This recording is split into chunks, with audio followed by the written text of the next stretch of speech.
Water signs, tignan natin kung ano po ang mensahe para sa iyo ngayon. Keep in mind na ito ay general reading lamang, so hindi po lahat ay makaka-relate. So be open-minded. Sa mga hindi pa po nakasubscribe dito sa ating channel, please subscribe na po kayo and palike na din po ng ating video. At sa mga nais pong mag-avail ng ating private readings, ng ating Evil Eye Amulet Necklace at ng ating Kiars Bracelet, makikita nyo po yung link sa description box. Tarot Intentions by Aliana Reyes. Okay, so nakabalik na pala. We have memories. We have pursuit. We have pain. Let's see. Now, tignan po natin kung ano ba yung mga energy na yan. I-clarify po natin. Spirit guide, ano po yung mga energies na ito? Ano tong memories na to? We have the Magician. Okay, so, ayun nga. Kasi memories na lang siya eh. So, someone from your past na, no? Or kung ano man yung nasa past mo na hindi mo makalimutan. Pwedeng, some of you kasi hindi naman sobrang ganda nung nangyari eh. Parang wala kayong nagawa. So, pwedeng may regret din yung iba sa inyo dito. Pag naalala nyo yung isang tao or yung isang bagay, nagre-regret kayo kasi parang feeling mo wala kang ginawa, no? Para dun sa bagay na yun, para sa tao na yun. Tignan natin, parang wala ka kasing control talaga dun sa mga nangyari. Meron tayo ditong pursuit with this Eight of Swords in reverse. Ito. So, pwedeng meron dito, no? May tao dito na sobrang tiyaga po sa inyo na hanggang ngayon, ayan po.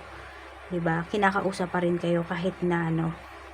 Parang hindi, kahit na iniiwasan mo siya, hindi mo nakikita yung ano nito eh, yung halaga ng taong to. Or the other way around, baka kayo to. Meron kayong hinahabol dito, meron kayong tinatyagang tao, as in sobrang tiyaga nyo sa tao na yon. Or sa isang transaction na yon. Hindi nakikita ng taong yun yung ano mo eh, yung halaga mo, yung benefit dun sa makukuha niya sa'yo. Bakit? Kasi di niya nakikita yung ano mo, yung value mo. Okay? Parang sinasabi ng taong to, masyado kang desperado, desperada. Ganoon. Water signs. Kaya medyo mag-lay low muna kayo. No? Huwag nyo masyadong pilitin yung taong to. Lalong lalayo po yan. Kahit sa transaction yan, hahayaan lang nung taong to na humabol ka ng humabol sa kanya hanggang sa makuha niya yung gusto naman niya sa'yo. So, ikaw naman yung matatake advantage niya dito. Kasi iisipin niya ay sobrang halaga niya kasi hinahabol-habol mo siya eh. So makukuha niya yung gusto niya sa'yo. With this pain, tignan natin, we have Ace of Coins. Ayan. So yun lang, medyo nahihirapan kayo ngayon. Maaring meron ng, ito yung iba sa inyo ha, you have the money na. Pero yun nga, something from your past or someone from your past na hindi na makakaranas nitong ano na to, nung ginhawa na to. So, pwedeng yung iba sa inyo, ulila na kayo. So, ngayon, maganda na yung life ninyo. Hindi nyo man lang naparamdam sa family ninyo or sa parents ninyo yung kaginhawaan na ito. So, nalulungkot po yung iba sa inyo. Yan, yung may regret talaga yung iba sa inyo. So, tignan po natin pagdating naman sa trabaho, sa career. Meron tayo ditong Page of Swords. Tignan natin. Parang, ayun ang lumabas ng iba sa inyo sa comfort zone ninyo. Okay na kayo pagdating dito sa current job ninyo. We have Queen of Coins. Oh yes, yung iba talaga sa inyo pala, okay naman na talaga kayo dito. Kasi pwedeng, nandun yung masaya kayo sa ginagawa nyo. Mataas din yung salary ninyo. So parang, feeling mo wala ka nang mahihiling pa. Ayun yung lumalabas na energy dito. Water signs. We have King of Cups. Meron lang dito, parang very vocal siya sa nararamdaman niya sa'yo. I mean, nararamdaman in a way na pwedeng kung naiinis sa'yo yung katrabaho mo na to, sinasabi niya talaga. Kaya lang kasi ikaw, di mo naman binibigyan ng masyadong meaning yon, ano. Feeling mo kasi nagpapapansin lang sa'yo yung taong yan. Very vocal niya sa'yo, ganyan. Pwedeng very vocal sa'yo ng taong to kasi pwedeng dinidistract ka niya. Yung sa mga gusto niyang sabihin para hindi ka makapag-focus sa work. Okay, tignan naman natin pagdating sa business. Kung may business po kayo, we have 5 of Swords. Ingat kayo ngayong araw. 3 of Cups.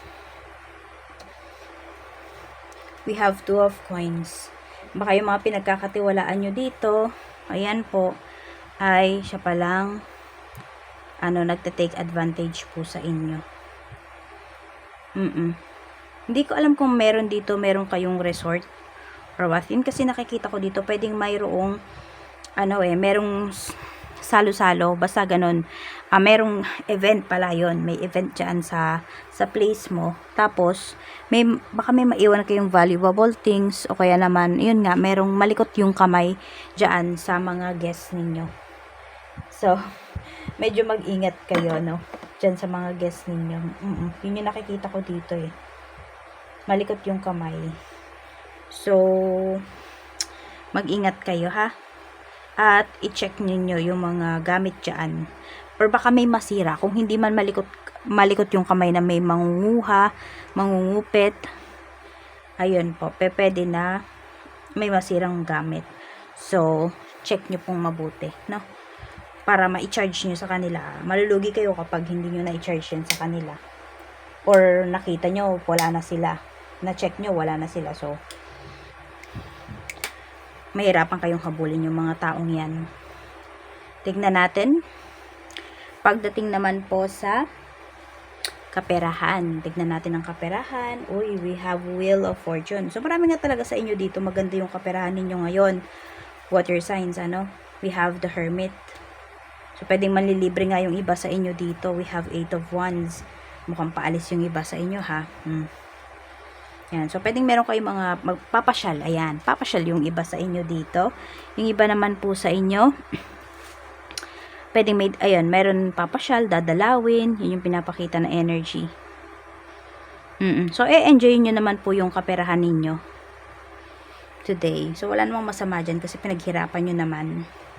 Basta you make sure lang, hindi po kayo ubos-ubos biyaya. Check natin pagdating naman sa love life. Okay, sa love life naman po, spirit guide, kamusta po? Okay, we have butterflies and we have witchcraft. Sabi, feeling complete, can't stop smiling, happiness, devotion. Okay, so meron bang nagpa-ritual dito? Meron bang, hindi ko alam, nagpagayuma? Tapos, gumagana.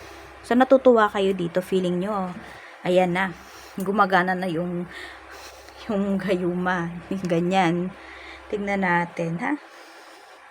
Sige. Someone is hexing. There's a spell, negativity. Pero yung iba sa inyo, hindi nyo nakikita as negativity kasi umaayos yung relationship ninyo. So, meron din dito, pwedeng nagmamanifest kayo through subliminal ng mga tao. Ayan. Ang lang dyan, kung crush nyo lang yung isang tao, wala naman talaga kayong relationship, huwag nyong gagawin yan. Kasi inaano nyo yung free will ng isang tao eh. Pero kung kunwari mag-asawa naman kayo, mag-boyfriend, girlfriend kayo, ganyan. So, okay lang kahit nagamitan nyo sila ng subliminal. Kasi alam mo na yung taong yun ay sa'yo talaga na pagmamayari mo, ganun hindi. May connection po kayo. Oo, wag nyo lang gagawin yun sa taong nagustuhan ninyo, natipuhan po ninyo. Ayun, may balik kasi. Tignan natin. We have 9 of coins. So, yan marami talaga sa inyo. Handa kayong gumastos para sa relationship. Yung iba sa inyo, hindi nyo to kailangan. Ang ginagawa ng iba sa inyo, or kaya sumusunod sa inyo yung person ninyo, maaring nabibigyan ninyo ng pera. We have that card. We have the devil. Nagkabalit lang yung energy kanina, no? So, yan, we have this card. Tingnan natin, ha?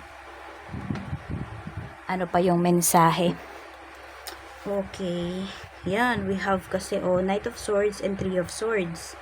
So, yung iba nga dito, meron talaga mabilis matukso. So, ang mangyayari dito, kung may person kayo na ginagawa ng ganyan, pinapamanifest niyo, mabilis siyang matukso. Baka nakikita nyo, kaya nasasabi nyo effective kasi pwedeng lagi nang nag-update sa inyo yung taong yon. Tignan natin, ha? Sige, lagi siyang nag-update sa'yo. Wala na ba siyang ibang ina-updatean? 7 of Wands, wala na, ha? Yan, ayan po, wala na. So, nakafocus na lang sa inyo yung taong to. Pero, tingnan nyo. Meron kasi ditong energy na hindi masaya eh. So, pwedeng pag tinigil nyo to, pwedeng mawawala na din kung ano man yung sinasabi ninyong improvement. Kaya pag-isipan nyo po ha. Tignan nyo kung nagsasayang lang ba kayo ng oras or worth it talaga yung ginagawa ninyo. Energies naman po can be reversed ha. Baka yung iba sa inyo sasabihin nyo, hindi ako yan, hindi ako ganyan. Okay lang po yun. Let go nyo lang kung hindi kayo to. We have Queen of Wands and we have 8 of Cups. So, meron kayong final decision dito with this energy. Ayan. Okay. It's either kasi meron bang tumatakbo dito sa politics yun kasi pinapakita rito eh. Pero parang may tumututol sa family mo. Water signs, yun yung nakikita ko rito. Parang natatakot sila sa security mo. Meron naman po dito, pwedeng bibitiw na sa work. Magre-resign na yung iba sa inyo. Mas unahin nyo yung family ninyo. So, pwedeng yan ay hindi lang request ng asawa mo, kundi request din sa iyo ng iyong mga anak. So, ayan lang po ang mensahe para sa iyo, water signs. Maraming salamat and more blessings to come.